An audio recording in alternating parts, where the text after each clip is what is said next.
All right, good afternoon, everyone. Welcome back from the lunch break to the first afternoon session of the Center for the Study of Slavery and Justice's 10th anniversary conference on reparations, history, justice, and repair. My name is Seth Rockman. I am a professor in the history department, and I sit on the faculty advisory board of the center itself.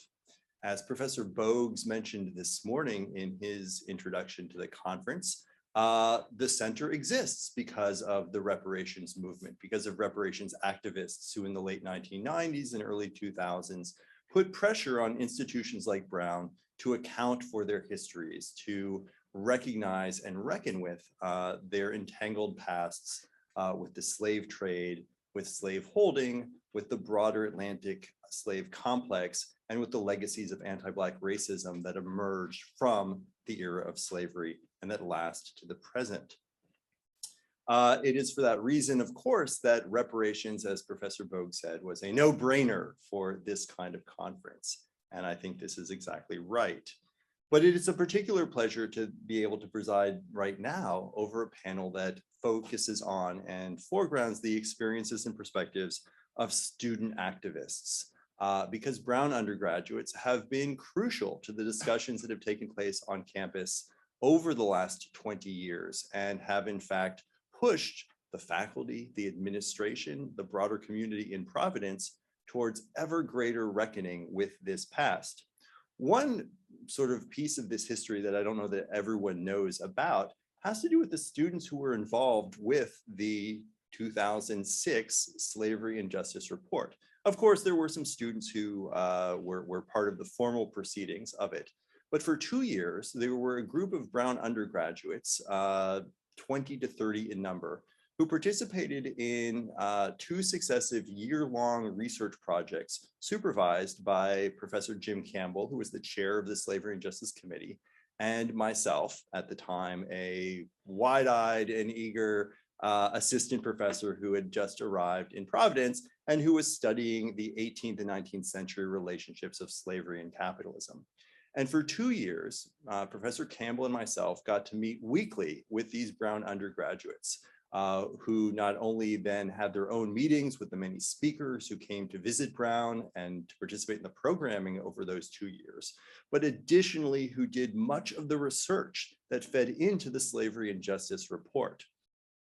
But one particularly notable document that I believe is somewhere buried in one of the university digital archives, but that I want to direct everyone's attention to if you can find it on the internet. And I don't know if it has migrated over to a new sort of collection of materials pertaining to the Slavery and Justice Committee's initial enterprise, was a report that the 2004-2005 Brown undergraduates who were gathered under the heading of what was called a group research project, the memo that they wrote to the Slavery and Justice Committee. And in that memo, Brown undergraduates did what they do best. They pushed hard. They made moral claims that were not bound by the kind of institutionalism that tends to sort of leaden the feet of their faculty members, that tends to slow down the vision of what's possible.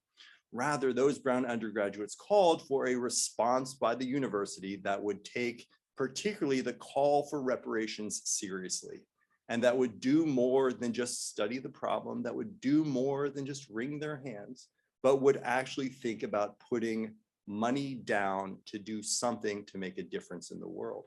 And while the Slavery and Justice Committee, of course, took that advice seriously and wrote a report that thought not only about the broader pattern of global reparative justice, but also about the particular history of reparations in the United States, as everyone knows, by the end of that report, their recommendations said, yeah, Brown should devote some of its resources towards, for instance, addressing public education in the city of Providence. Yes, Brown should direct some of its resources to, of course, promoting research on this topic as a mode of reparative justice. But the reparations question, the Slavery and Justice Report, did not engage, I think, to the full extent that those students wanted. And so it fell to a next generation of students who will be speaking to you today, who pushed that conversation forward just over the last several years. Students who organized their fellow undergraduates to vote on and commit the university to making a much stronger commitment to both studying the enslaved people who participated in the building of Brown, but to find their descendants and to think about the ways in which reparations in a concrete and specific way could be directed towards those people and their descendants who were specifically harmed by the university. And that has advanced the conversation on this campus forward tremendously. So we'll be hearing from 3 of those students today. I will introduce each of them individually, and they will each speak to you for a few minutes. And then at the end, we'll have time for questions and answers. So our first speaker is Jason Carroll, who was a 2021 Brown graduate and who served as the student body president. And during that time, Jason Carroll was, of course, instrumental in pushing the student body towards taking a vote on a set of proposals to both document Brown's relationship to specific enslaved people, but then to earmark particular funds towards getting the university to provide descendants of those people with actual reparative and restorative opportunities, whether those are opportunities that come in the form of financial aid, whether those are opportunities that come in the form of other kinds of support. That was a debate, and I'm very curious to hear from Jason and others today about sort of how those boundaries were explored as students were thinking about this vote, and as our student legislators and leaders were thinking about how to construct the question. Since graduating, Jason has moved to New York, currently works in finance, and his activism has been featured and discussed in many national media outlets, including CNN, NBC, Fox News, and more. So please join me in welcoming Jason Carroll.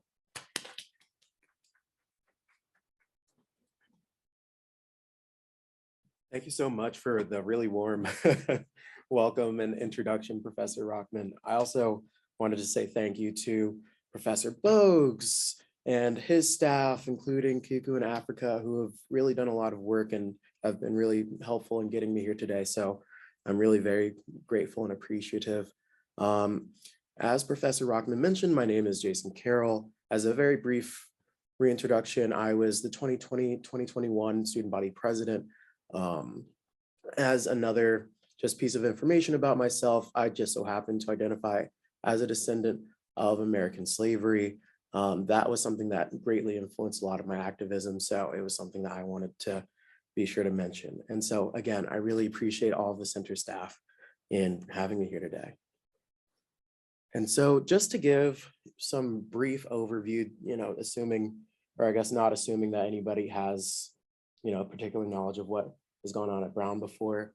In 2003, our then president, Ruth Simmons, appointed a steering committee on slavery and justice, which was charged to investigate and prepare a report about the university's historical relationship with slavery and the transatlantic slave trade. Their final report was released in 2006, and in my opinion, the findings were troubling and harrowing. Moving forward, and this is just so you can have a visual, the cover of the report. Moving forward, and forgive me, I'm going to go through some of what I find the most important findings. I don't want to say ad nauseum, but I'm going to read it word for word at least. Some of the more important findings, in my opinion, were that University Hall, which is our oldest building, it is also the seat of our presidency to this day, was built in part by enslaved workers. Our school's first president, Reverend James Manning, arrived in Providence accompanied by his personal slave.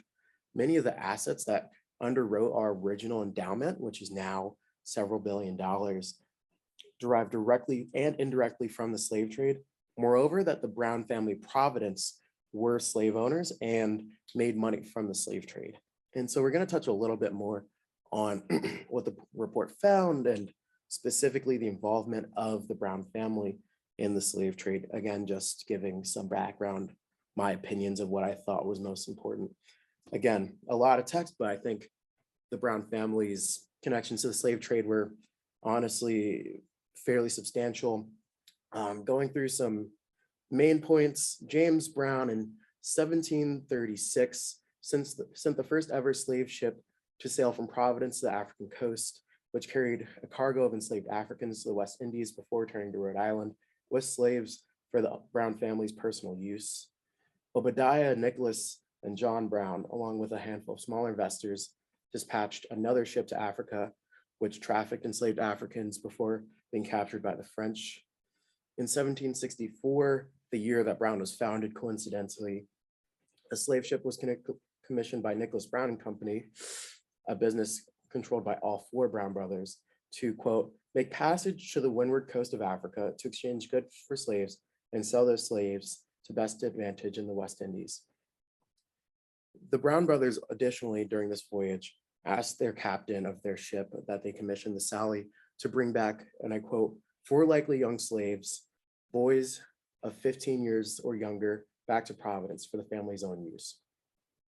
In total, the Brown family's commissioned ship acquired a cargo of 196 Africans, of which dozens died or were murdered. Wrapping up, Nicholas Brown, Joseph Brown, and Moses Brown maintained trade in slave-produced goods and supplied other Rhode Island merchants mounting African slaving voyages. And by the way, these numbers are all the page numbers you can reference in the report. Beginning in 1769, John Brown sponsored at least 4 African slaving voyages over the course of a quarter century, trafficking hundreds of Africans into slavery. John Brown, coincidentally, Brown's treasurer and one of his chief benefactors, is thought to be actually the first American to have ever been tried or prosecuted in federal court for illegal slave trading, as he trafficked slaves to foreign ports in violation of federal law. One interesting note about that is that John Brown's prosecutor and judge were both members of the Brown Corporation at the time. It wasn't called Brown. And so Moses Brown, his brother, who was actually an abolitionist, implied that the trial was never really fair. And the report even notes that many subsequent trials for illegal slave trading additionally ended up in acquittals. And lastly, to quote the report again, John Brown was a furious proponent of slavery in public forums, fought against abolition movements, and successfully lobbied Congress for pro-slavery legislation. So just to give some background on what I at least thought were some of the most salient points when I was going through my first initial readings and really trying to understand the connection between the school that I was attending at the time, and the slavery, the enslavement of people who look like me. And I wanted to share this quote, which I found particularly poignant and jumped out to me more recently. And it's that according to the report, the history of the university is so densely interwoven with the life of the Brown family that is impossible to discuss one without the other. And I thought that was important because, somebody could make a fair argument. Well, okay, this is the Brown family. They were one of many donors. This is a Brown sanctioned report saying that you can't discuss the history of Brown without discussing the doings of the Brown family. So I thought that was something I really wanted to emphasize. And so this is an overview of the recommendations, kind of taking some of the main points that the original Slavery and Justice report in 2006 hit. And one thing that I want to particularly call attention to are the 2 recommendations that I've highlighted. I'm going to go into a bit more detail on them and my personal reactions to Brown's efforts on those notes. But to run through them quickly, they were to appoint a committee to monitor the implementation of the recommendations. Acknowledgement, I'll say briefly, Brown University, and not to say that I personally am recommending it, but one thing of note is that Brown University actually has never formally, as far as I know, apologized for its involvement in the slave trade. I think the original report didn't recommend that. And I think part of it, which in my opinion was justified, was our president at the time was a Black woman. And the prospect of asking a Black woman to apologize on behalf of a white institution for slavery just didn't seem plausible. But just to note that there is, some complexity there. To tell the truth in all its complexity, I'm not going to go too much into detail on that note.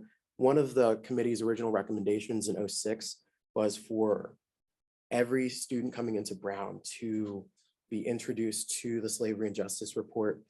Unfortunately, as far as I can tell, that didn't actually happen until 2020.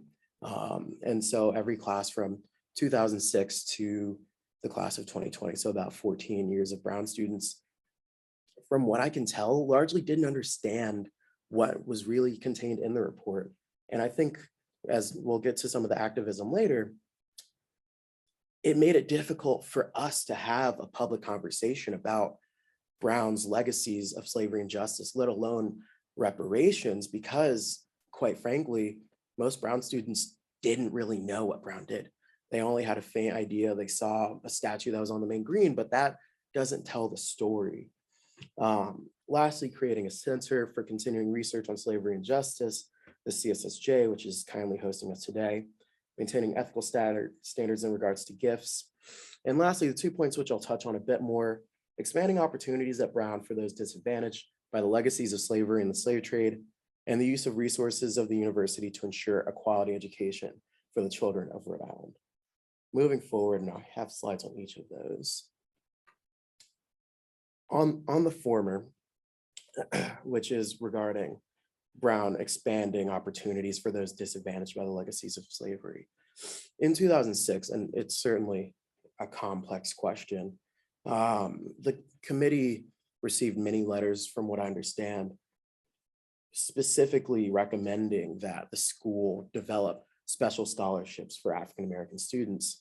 And the committee even, held it is a logical recommendation, but saying that because Brown is a need-blind and need-based institution, that Brown, like other peer schools, I believe every Ivy League school actually, solely offers financial assistance on the basis of financial need. And so that recommendation was effectively a non-starter for the committee, as far as I understand it. And so a lot of the recommendations, each of these broader categories had several points underneath them, not to say that, summarizing well by any means, it's a 100-page report. I encourage you to read it if you haven't already. A lot of the recommendations under that category revolved around the recruitment of Black undergraduates in particular, as well as Black faculty and staff. I'll note, in my opinion, that Brown still has not quite met a burden of recruiting Black students. The university remains just 7.5% Black this year among undergraduates, which is only 1% improvement from the 2005-2006 academic year, according to university disclosures. I'll go on and say that both of these figures are still markedly lower than 11% goal that the university agreed to with Black students in 1968 during a Black student walkout. And so I wanted to really hone in on that our goal in 1968 was 11%. Right now in 2022, we're at 7.5%. And secondly, what I wanted to hone in on was the use of resources of the university to help ensure quality education for the children of Rhode Island. In my opinion, one of the largest, at least most notable efforts Brown has done on that kind of pillar of the recommendations was in 2020, Brown announced that as part of a pledge that it made following the groundbreaking report on the university's historic ties to slavery, it would fully fund a $10 million endowment in support of the Providence Public Schools. Well, I think that's great. I think the university certainly has a debt to Providence Public Schools. Providence Public Schools are 17% Black, 16% Black. When I first ran the numbers, it was 17 and they actually dropped 1%. And so that really leads me to the question, how are we going to say that as part of reparations for our involvement in slavery, we're going to give money to institutions that only serve 17% Black students? And to be fair, just so I'm clear, Providence public schools are still majority minority. They're largely Hispanic and Latino, but that's not Black students, let alone, we don't even know if those are African-American students, let alone if they are potentially descended from the slaves harmed by the university.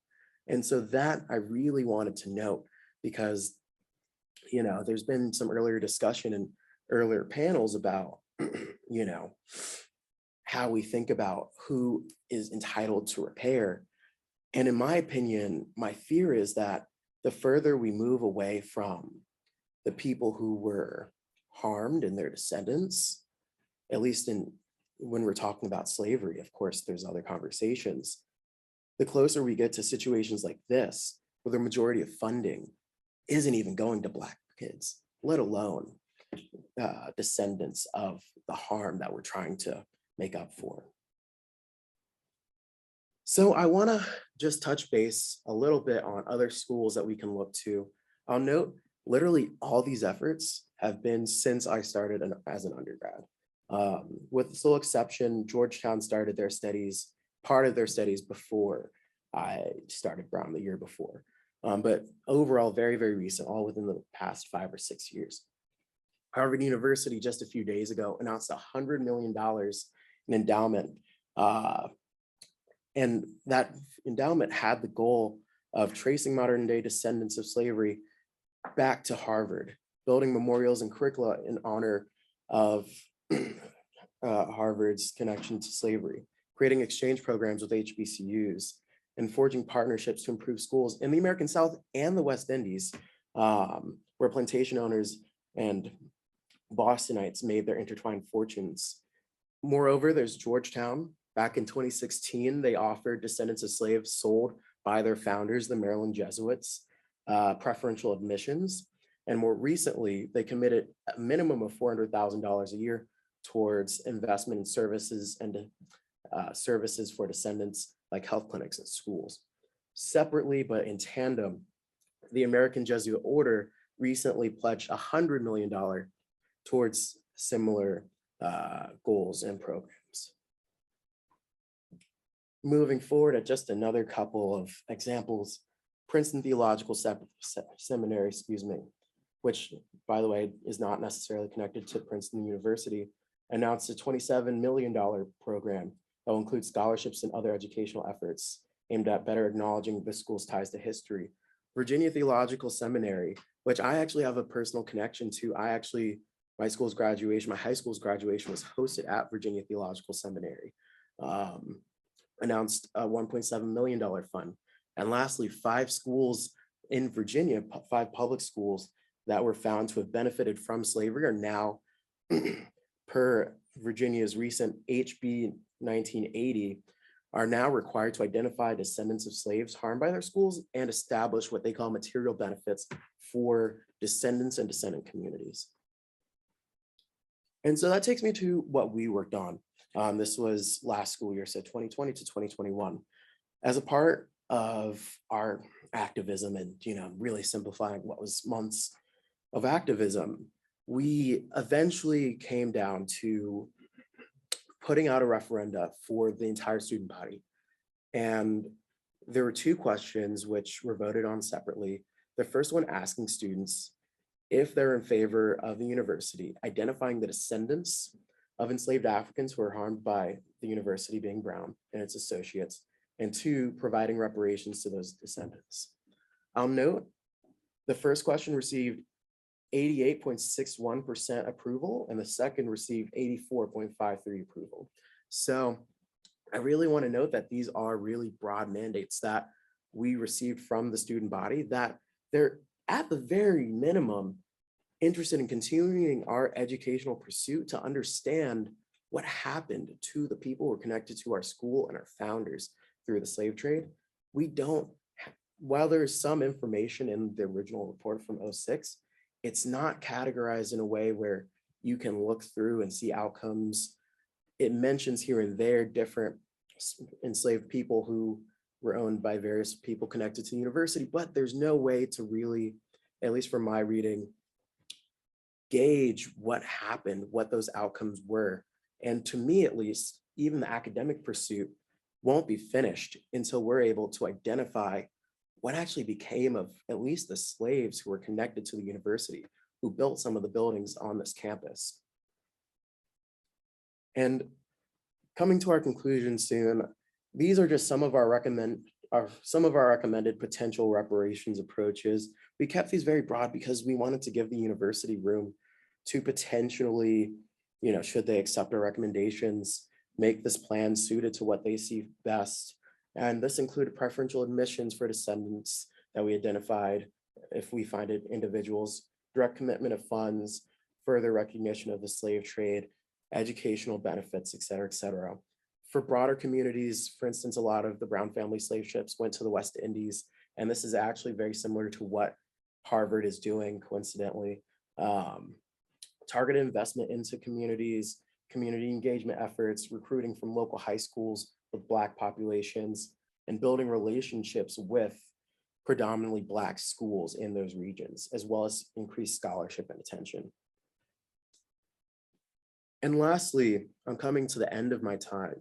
I wanted to pull from the report itself on what the drafters of the 2006 steering committee thought were the broad approaches to reparative justice initiatives that they saw worldwide.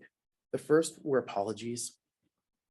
As we've discussed, the university, as far as I'm aware, has never publicly apologized. Again, not saying I'm endorsing that, but for the record, truth commissions, of course we have this report, we had the 2006 steering committee, but in my opinion, the truth will never fully be out there unless we do the work of, one, collating the names and the histories of the slaves who were impacted by the university's involvement in the slave trade. And secondly, documenting the outcomes of their descendants and their families, how exactly their family's involvement, their entanglement with the university impacted them on a long term. And lastly, reparations, the granting of material benefits to victims. Quite frankly, there has been no official university response to either of the ballot measures that, as I remind you all, received nearly 90% support. I'll conclude by saying that while we were certainly at the forefront of the American discussion on reparations in 2006, quite frankly, in my opinion, America has moved past where we were. And not only have they done these studies, they've also identified descendants and they've made plans for reparations. And so now I believe it's time for Brown to catch up with the rest of our peers. So thank you, everyone.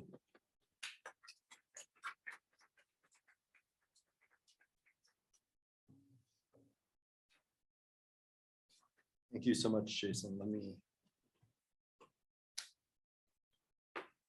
Our next speaker is a soon-to-be Brown graduate, Zanagee Artis, who is the founder and executive director of 0 Hour, a global youth-led climate justice organization that considers capitalism, colonialism, racism, and patriarchy as root causes of the climate crisis, and seeks through grassroots organization, education work, and policy activism to, of course, get us out of the mess that we're in.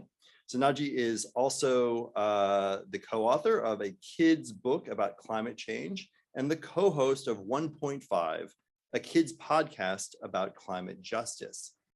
Zanagee was also, of course, with Jason, one of the students who was at the forefront of shepherding those referenda through the student body a few years ago, serving as the chair of campus life and parliamentarian of the Undergraduate Council of Students. And so please join me in welcoming Zanagee Artis.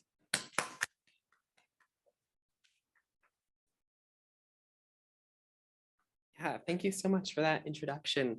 So yeah, I'm Zanagee, and I'm going to keep my remarks brief. I'm excited to jump into conversation with the three amazing people on my left, but I do want to ask some questions on reflecting on what's been said so far and talk about who is the university responsible to.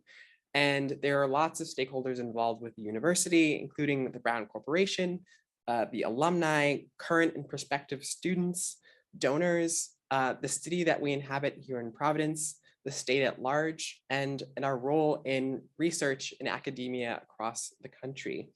But at the center of all of this is the student body, is the students who inhabit the university right now, students who worked on the referenda that Jason mentioned, that are at the heart of the university's purpose. And we have seen that there has not been action from the university and from the administration on the issues that have been brought up by students.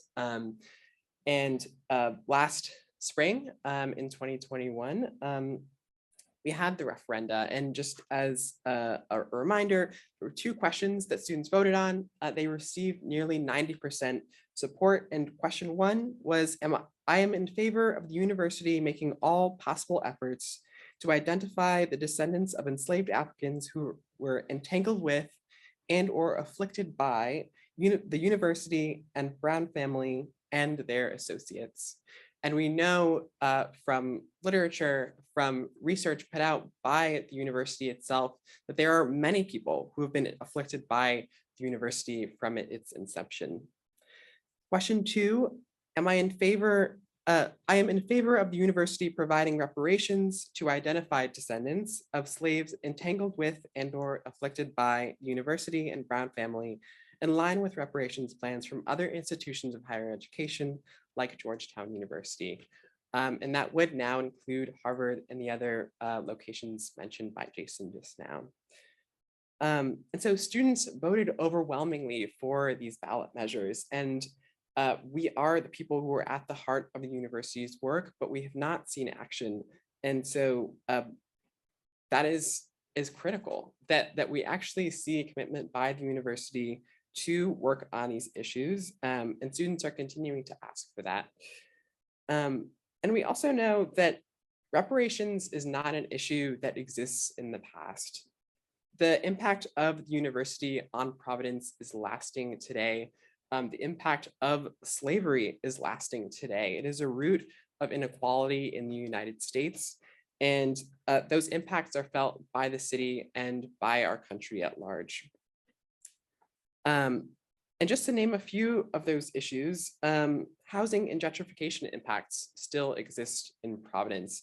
And thinking about the modern impacts of the university, this is a huge issue. We know that we're building a new dorm on Brook Street. They're building new dorms each year as we increase the undergraduate population.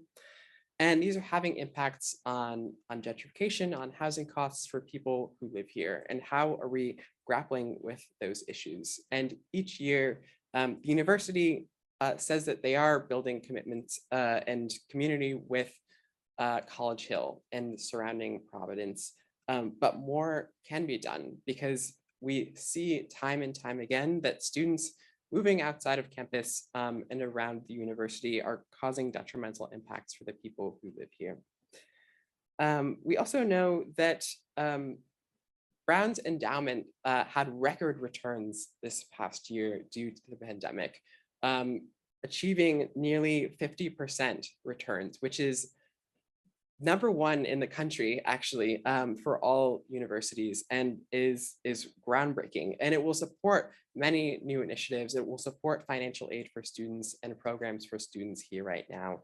But all of that could also support work towards reparatory justice for people in Providence and for the descendants of people who were afflicted by the university. There are also environmental impacts from the existence of the university here, and want to remind everyone that where we are right now is Narragansett land. This is still Narragansett land, and the university occupies this place, and it has changed the landscape. It has had an impact on native plant species, on the ecosystems that are natural to this place, and that has impacted gentrification as well. And we know that our access to green space here on campus is very different from other places in Providence. And we should recognize that and recognize the privilege that people on this campus have and the opportunity that the university has to influence spaces outside of College Hill. And so I'll just conclude by saying that we know that the university's exploitation of land and people has had a lasting impact and continues to impact people in Providence and in the state of Rhode Island today. We know that more can be done, and Jason listed many options that the university could take to address these concerns and to address these student demands in the state and in Providence. And it's time that we do that. And it's time that the university finally address the concerns of students and actually commit to reparatory justice for the people that the university has harmed for the past 100 years or more. So thank you so much.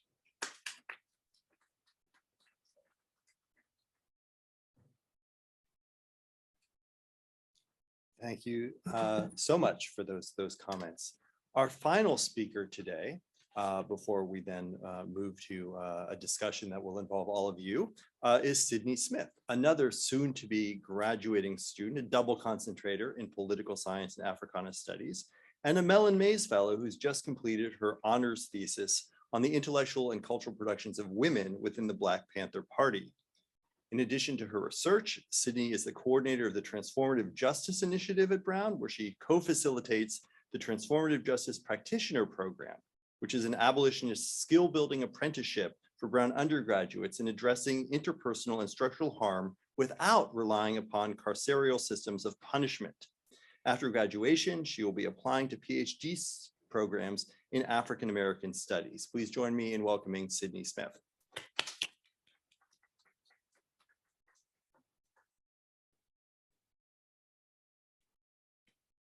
Good afternoon, everyone. Thank you so much. Before I get started, I wanted to offer gratitude for the people who made this event possible.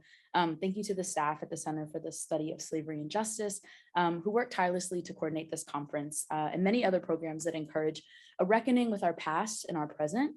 Thank you to Professor Rockman and my fellow panelists, Jason and Zanagee, for their contributions to this important dialogue.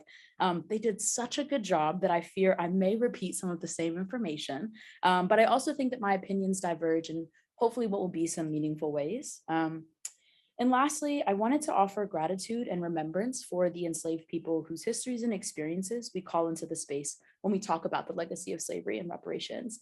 Often I feel as though we, scholars, writers, artists, other sort of knowledge producers, summon these deeply rich and painful histories of violence in our speech and in our work, without enough attention to the fact that real people, ancestors to some of us, live these experiences. So while thinking through the implementation of reparations necessitates conversations about logistics and timelines, I also hope that we can open up enough space to consider the humanity of those who live under slavery and those of us who continue to live in its afterlives. Perhaps to your disappointment, I don't stand in front of all of you today with a completely well thought out plan for how Brown should provide reparations for its active role in the transatlantic slave trade. As this conference and other debates have shown, reparations is a pretty tricky concept for some people to grasp, and even more difficult when thinking about its implementation. So instead of presenting a definite plan of action, I thought that for my time today, I could share some personal reflections and offer ideas about what reparations could look like at Brown. My thoughts are sort of organized by 3 questions that I've pondered throughout my time on College Hill, and questions that I think are incredibly important if we are dedicating ourselves to truly reckoning with and taking accountability for slavery and its legacies. So number 1, where do we situate ourselves in conversations about reparations? Who is doing the work of brainstorming and coordinating these initiatives? And lastly, what bodies and experiences are we centering when we think about reparations? So in 2017, I was a senior in high school trying to tackle the dreaded college admissions process, researching the coursework, extracurricular activities, and research opportunities at dozens of schools. I came across Brown Center for the Study of Slavery and Justice and its 2006 report that detailed the university's ownership, exploitation, and violence over enslaved people in Providence, Rhode Island, and throughout the world. I was struck not only by the rigor of scholarship laid out in the report, but by the fact that Brown was one of the first institutions to publicly reckon with its involvement in the transatlantic slave trade.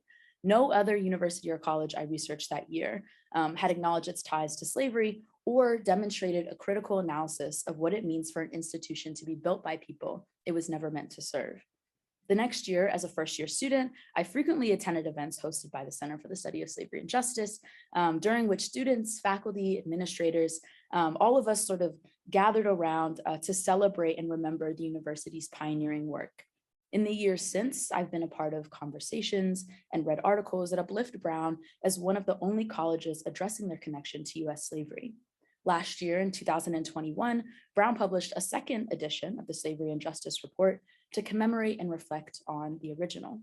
Throughout the commentary by faculty, staff, and alumni, many of whom take up the issue of reparations directly, Brown's work around its history of slavery is frequently compared to other schools' refusal to investigate their past.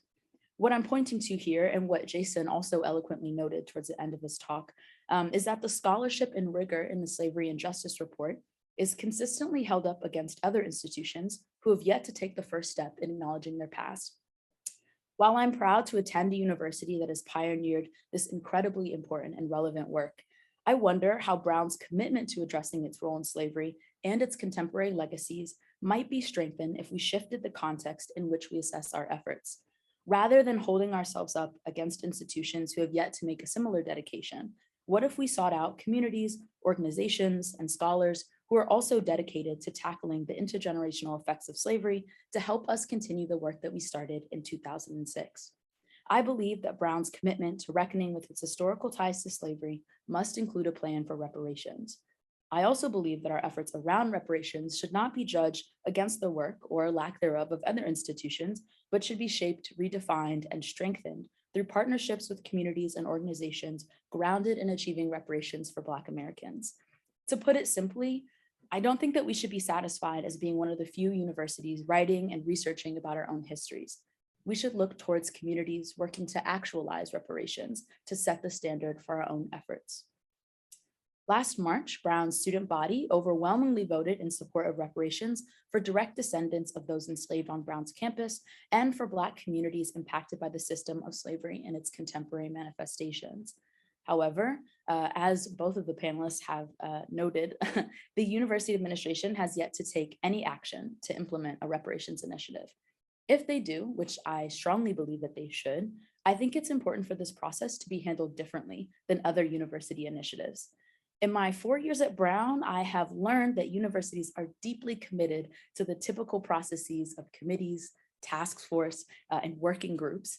And while I understand the need for institutional bodies to think through and coordinate the implementation of campus-wide projects, I also believe that a reparation initiative at Brown should begin with the testimonies and dreams of people most impacted by slavery and its afterlives. What if a task force on reparations was led not by faculty members and administrators, but by Black community members in Providence? Rather than minimally engaging students through brief and often ill-scheduled meetings, what if a reparations committee hosted a space for Black students to creatively and collaboratively imagine how campus can be safer, more inclusive, and rooted in a radical commitment to racial equality? What if reparations at Brown emanated from the needs, desires, and visions of community members, both on and off College Hill? In thinking about who might be best suited to brainstorm, create, and coordinate a reparations initiative at Brown, it is important to be mindful of labor. In more recent years at Brown and other institutions across the country, Black and Brown faculty, staff, and students bear the labor of having to advise the university on addressing anti-Black racism, while also having to balance teaching responsibilities, workload, coursework. Many of us who have dedicated our time and energy to helping the university make good on its promise of equity and inclusion share similar sentiments of feeling overworked and underappreciated. If Brown were to implement a reparations initiative, the experiences and ideas of Black community members should be centered, and their labor should be compensated. To expect Black faculty, staff, and students and Providence community members to aid Brown in their efforts to reckon with their past without adequate compensation and appreciation is oppositional to the repair that the university seeks to inspire, or that I hope that they seek to inspire. While I'm unsure what a robust plan for reparations might look like on College Hill, I strongly believe that the knowledge and well-being of Black community members must take priority, as they often do not in other university processes. Lastly, I'd like to talk about what bodies and experiences we might think about centering within a reparations initiative. So the Undergraduate Council of Students referendum advocated for reparations to the descendants of enslaved people exploited by the university, and in particular, the Brown family. In preparing for my remarks today, I discovered, and that Jason and Zanagee have also underlined, that Brown has made no attempt to locate these communities. I believe that the first step in thinking seriously about reparations must include the identification of those descended from the enslaved people whose labor built this university. Due to the rich scholarship of the 2006 Slavery and Justice Report, we also know that the slave trading ventures of the Brown brothers rippled out from Providence and shaped the lives of enslaved people throughout the Americas. In 1736, James Brown launched the slave ship Mary to purchase African captives and sell them into slavery in the West Indies. In 1759, John and Nicholas Brown launched a vessel to the coast of Africa to sell New England rum for enslaved Africans who would later be sold in the French West Indies. And most notably in 1764, John Brown launched the slave ship Sally, which was captained by Esek Hopkins, the first United States naval captain, a Rhode Island politician, and the namesake to Esek Hopkins Middle School, which primarily serves Black and Brown students in Providence. Aside from their slave trading voyages, the Brown family, in particular Moses Brown, who we herald as an abolitionist, also contributed to the maintenance of slavery in the United States and in the Caribbean through investment in New England textile factories that produced Negro cloth, the type of clothing worn by enslaved people to mark their inferiority. So we know that the legacy of slavery persists through the social, political, economic, and medical exploitation of Black Americans in this contemporary moment. Given that the Brown family played a pivotal role in the enslavement and violation of enslaved people throughout the Americas, it is essential that Brown University consider a reparations initiative that extends beyond the gates of campus and addresses the multitudinous expressions of slavery's afterlives. The Brown family's investment in slavery significantly shaped Rhode Island's economy, just as Brown University continues to play a central role in the city of Providence today. As such, I believe that reparations at Brown should also take into account the needs and experiences of Black folks in Providence. I believe that this must begin with efforts to make Brown and its resources more accessible to Providence community members. To imagine what this sort of reparations initiative might look like, I wanted to share a brief anecdote from my experience as a tour guide here at Brown. So since my first year, I've signed up annually to give special tours of campus to students from Providence Public Schools, many of whom are students of color. After showing them around campus, talking about my college experience, I usually end the tour asking to hear about their experiences as students and what excites them about college. And every time I've connected with Providence Public School students, most of them share a similar sentiment, that Brown, despite being walking distance from their homes, feels like a place in which they will never be welcomed. What if a reparations initiative at Brown sought to make campus more inclusive and accessible to students whose families are no doubt impacted by the legacy of the Brown family? What if Brown provided reparations to Black Providence communities through the form of research grants, internships, and other funded opportunities? Rather than co-opting the vibrant grassroots activism already occurring outside of College Hill, what if Brown supported the work of local activists and community members? What if Brown provided financial and organizational support to communities in Providence, like the Providence Student Union, DARE, which stands for Direct Action for Rights and Equality, Black and Pink, and so many others who are already doing the work called for by reparations?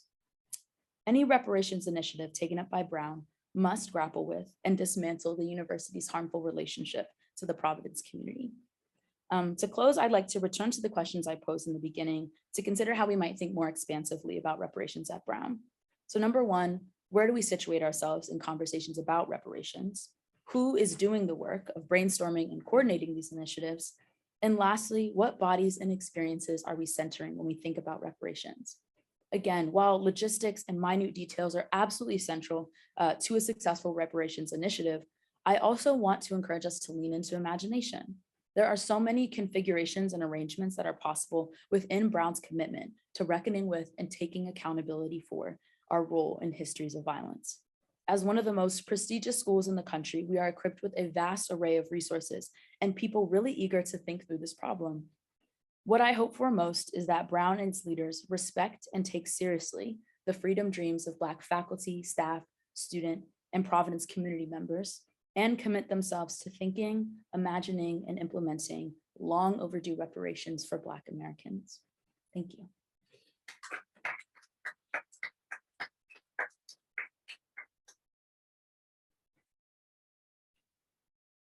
Sydney, thank you so much. That was fantastic.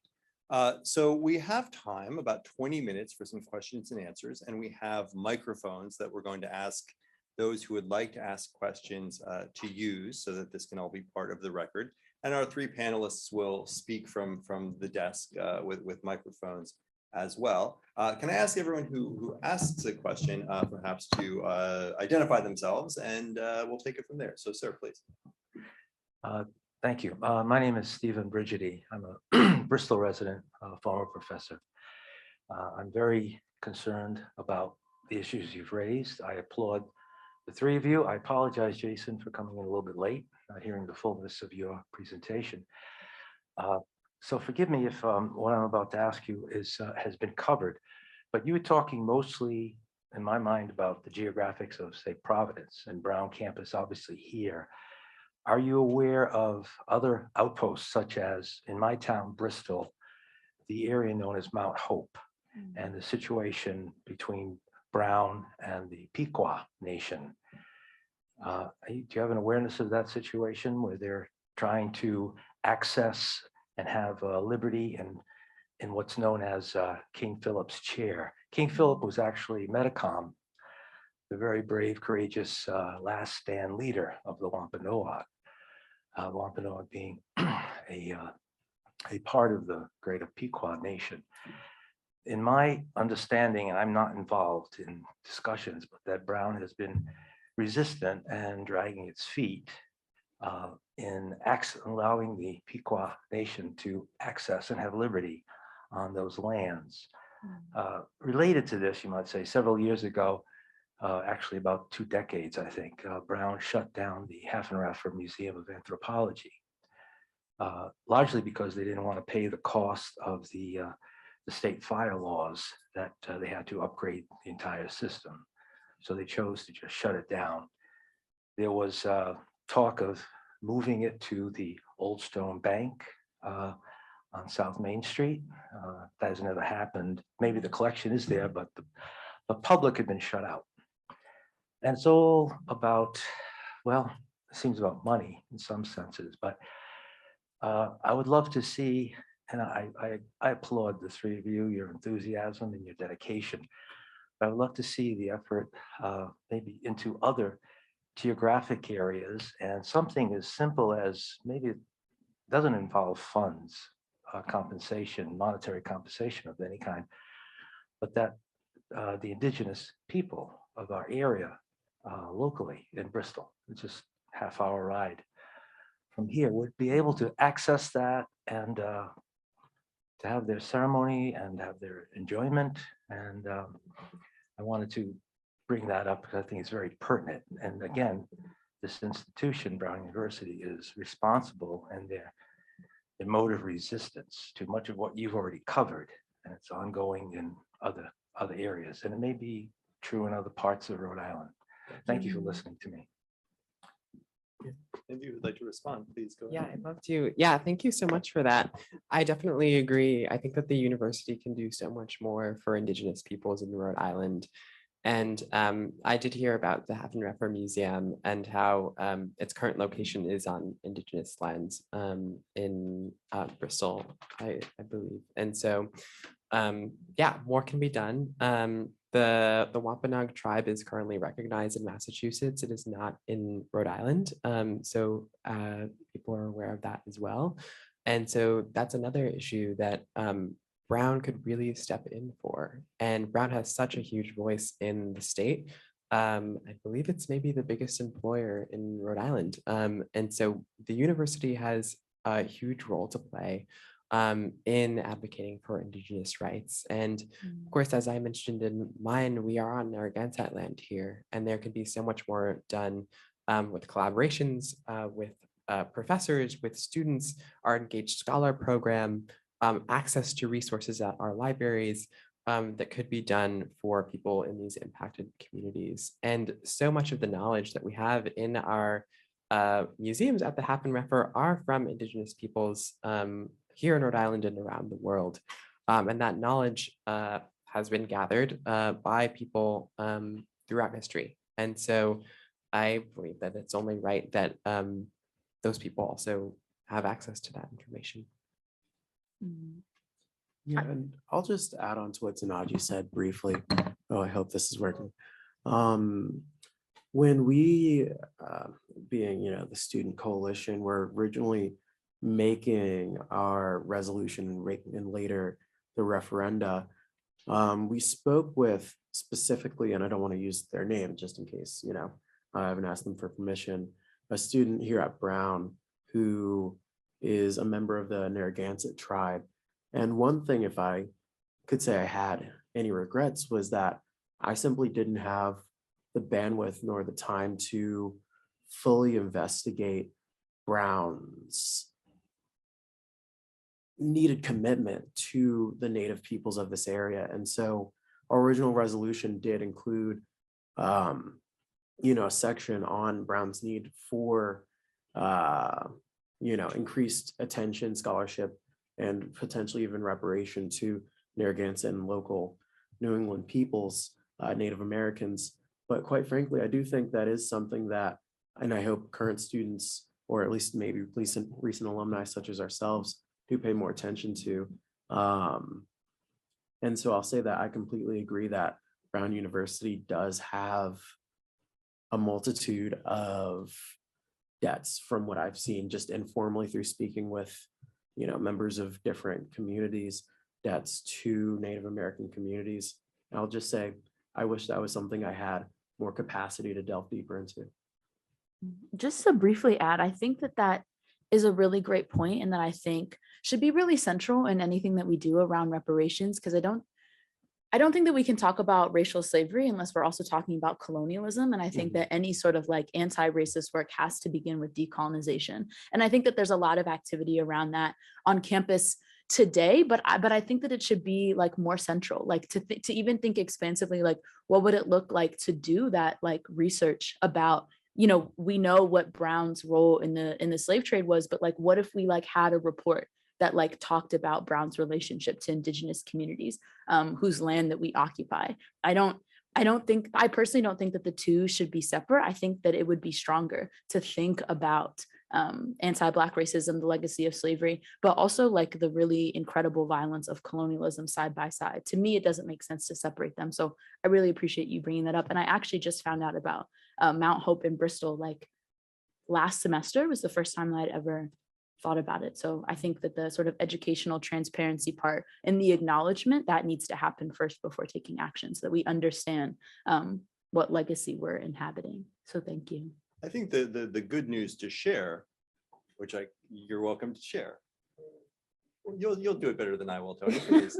What I was going to say is that what I was going to say is that I think if you look at the revised edition of the Slavery and Justice Report, you will see an essay there that makes the point that Brown's, even though we are pioneers, that like all pioneering work, we had a lacuna, and that the great lacuna was that we sit on Narragansett land and question of the indigenous.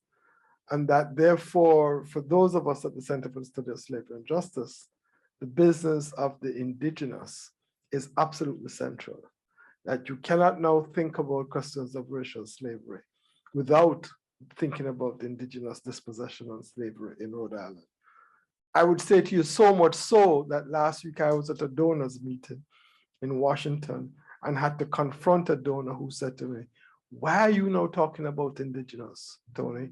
You are going to, next thing I know, you're going to talk about forgetting Thanksgiving," right? And one had to respond to that. She was a Brown alum who has supported us. And so that for us, the question, the Melon project that we're involved in is a project that is about thinking very hard around questions of racial slavery and indigenous dispossession and genocide.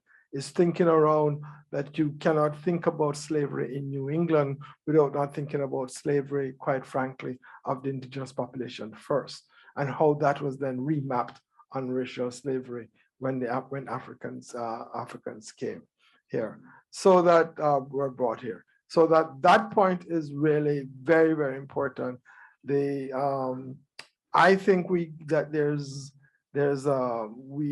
have signaled a relationship to on campus to NESE, where I think I think is important. In other words, it's important to think there is an initiative of indigenous initiative on campus.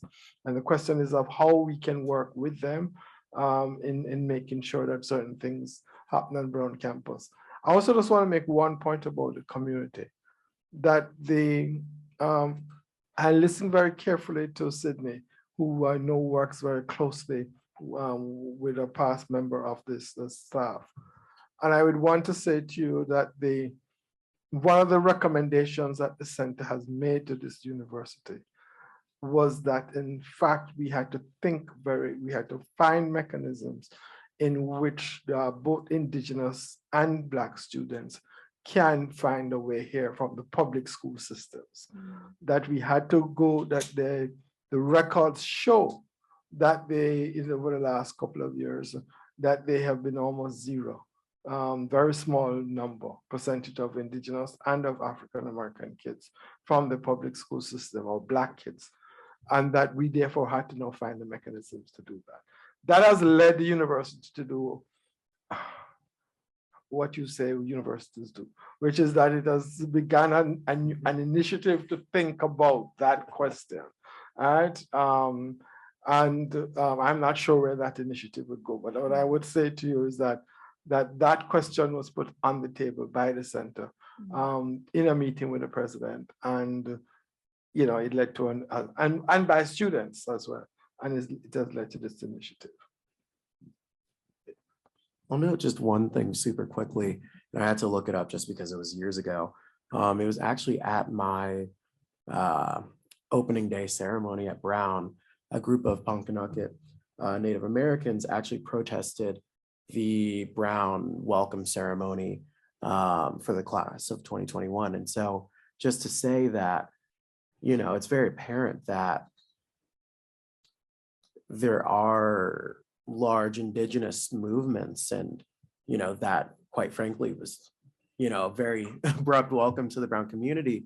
But to say that I, at least personally, haven't seen as much of a reaction from the university to such efforts, and so that was something that I just wanted to call out quickly. Jason, if I can ask a follow-up question, because I think it's exactly right that the interconnection of settler colonialism and racial slavery, right? These can't be disentangled from one another. And it's clear that the work of the Center of the Study of Slavery Justice is moving towards that recognition. Intellectually, this makes perfect sense.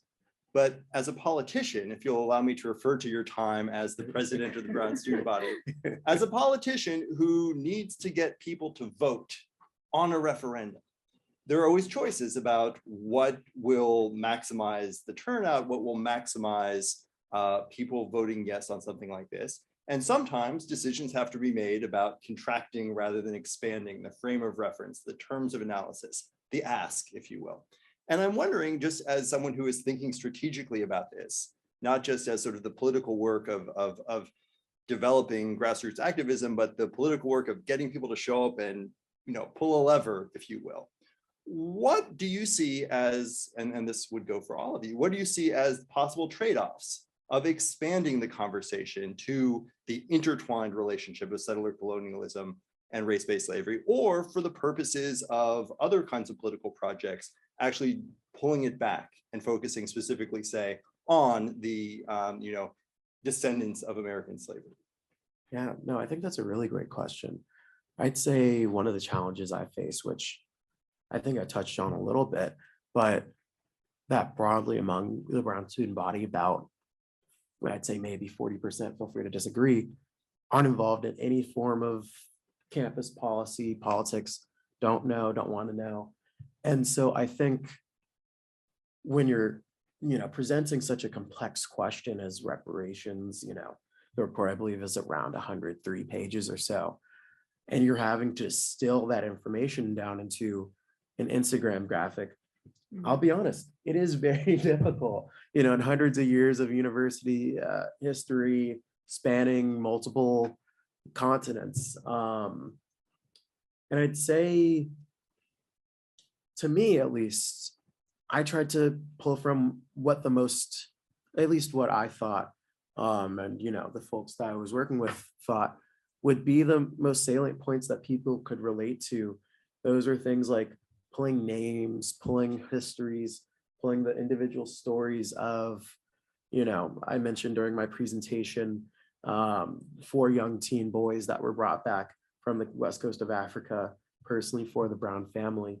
But of course, you know, no anecdote can encompass the horrors of the slave trade, you know, let alone, I mean, even just the Brown family trafficked hundreds of slaves from the coast of Africa.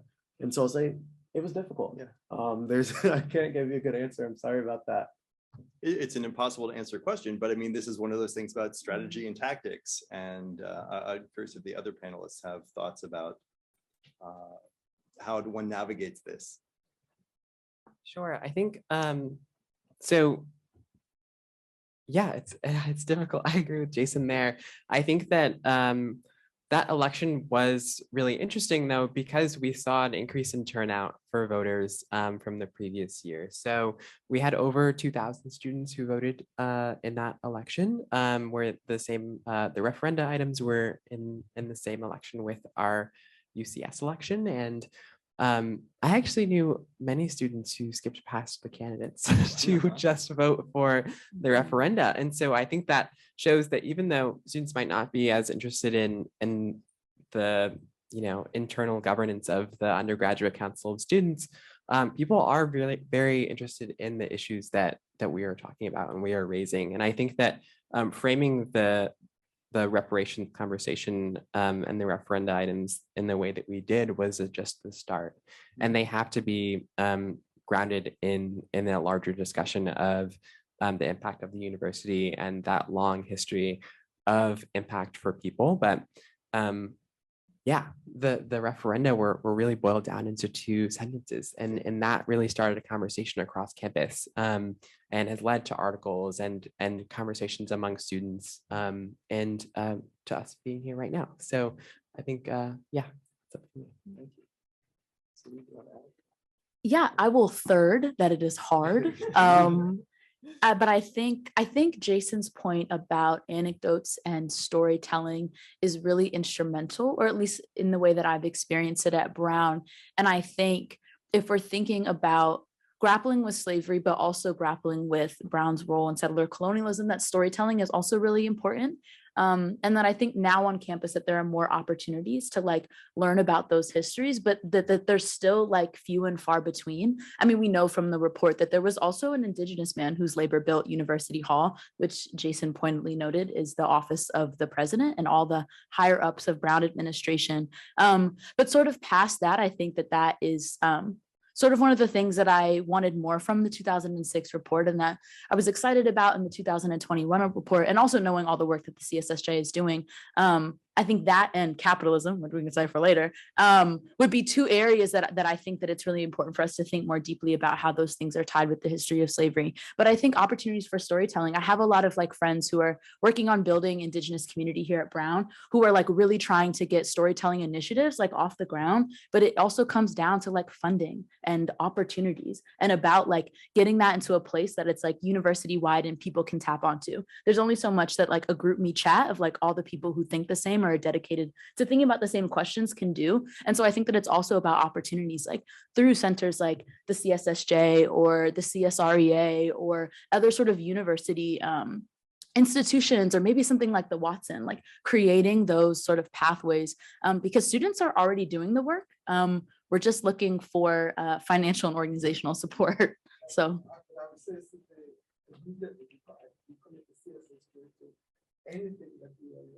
Mm-hmm. Sarah, please. You don't have to be so formal. Walter Harper. I just wanted to say that Professor Bogue's comments are extremely thought-provoking. And I think if there's going to be any university initiative, his comments this afternoon needs to serve as the bedrock.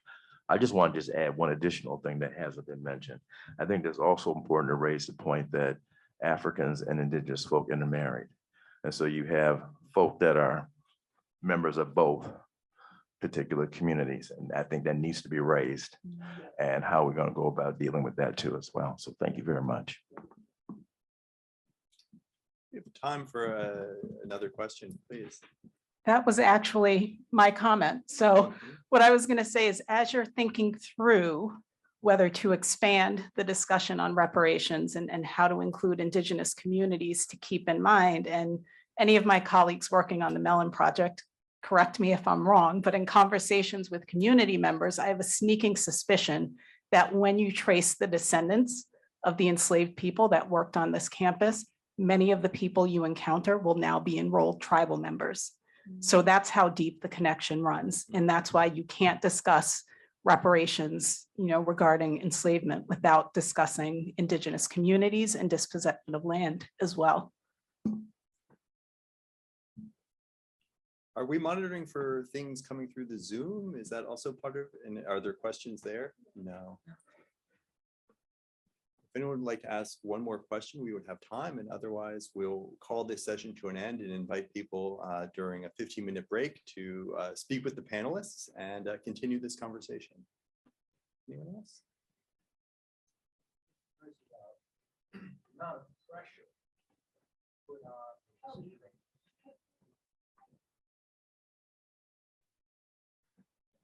Thank you.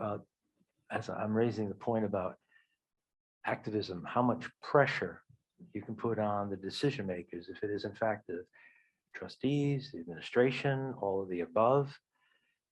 You students are very powerful, as well as faculty. And to demonstrate that power, to activate that power, to pressure Brown to do what is morally responsible. How much pressure? What acts can you do?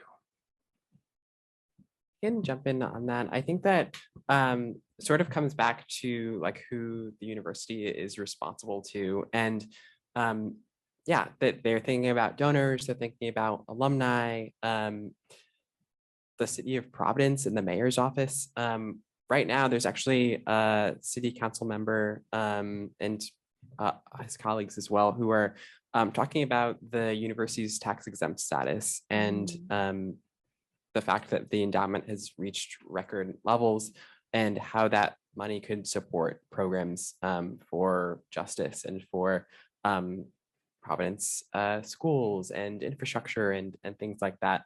So I think that pressure can come from a variety of sources. And it's difficult to think about what the best ways to go about that are as students. I know that while we were on the Undergraduate Council of Students, we interacted a lot with the Brown Corporation and raised a lot of concerns there. But that is a varied group of people, and there are so many different opinions on the corporation that we don't actually know what is being received from their side to the Brown administration.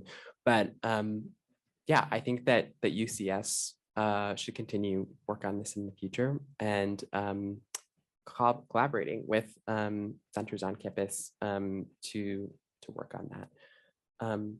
Also saying news articles are pretty big too. Yeah, like we've had a bunch of, I mean, Jason's been interviewed by a number of news outlets like were mentioned before. I've spoken with reporters as well on this issue. And I think that that's really important too, because as we see more universities commit to these things like Harvard did recently, the news will really shape a lot of narrative around these issues. And so I think that that's really important to do as well.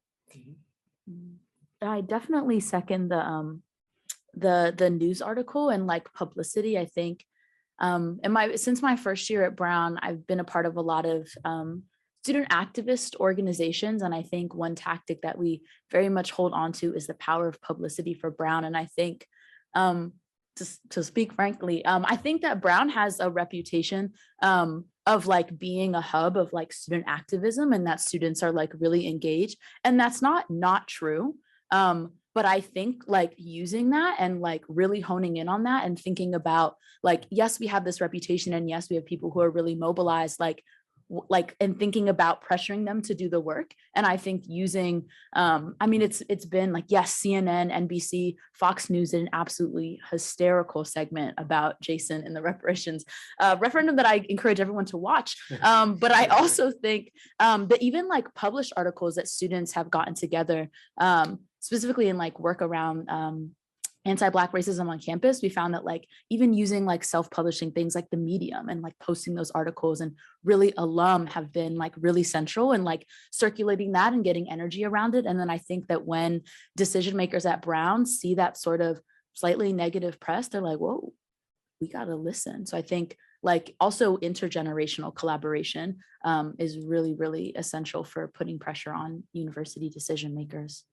And I'll add, but honestly push back a little bit, that yes, as a group, the student body was able to achieve, national and international news, but to the same extent, Brown University never even replied to either of the referenda, which I think is a bit of a troubling precedent that in primetime news on one of the most watched media outlets across, this country, they were speaking about our movement and that Brown has not publicly responded to it.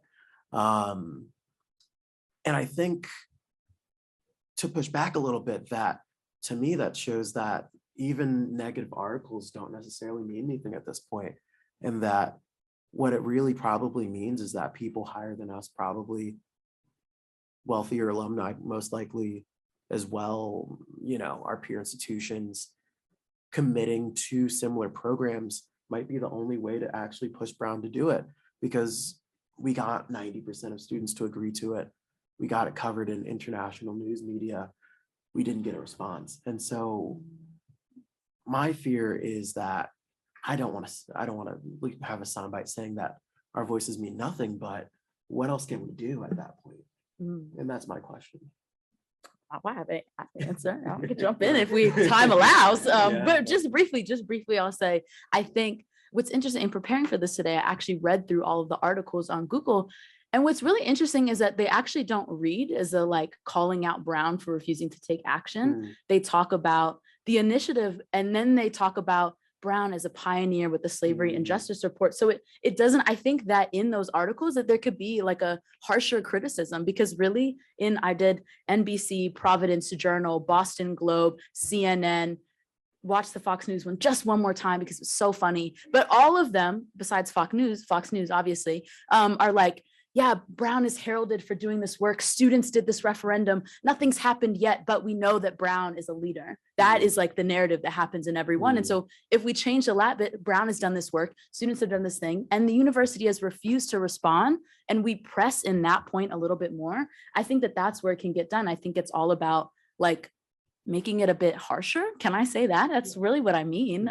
Like making it a bit harsher in the criticism. And I think what I was trying to point to is like, yes, Brown has been a pioneer, but I think what if we set ourselves in a different context of like looking to people who are actually doing the work, literally paying people out? What if we compared ourselves to that rather than institutions who haven't?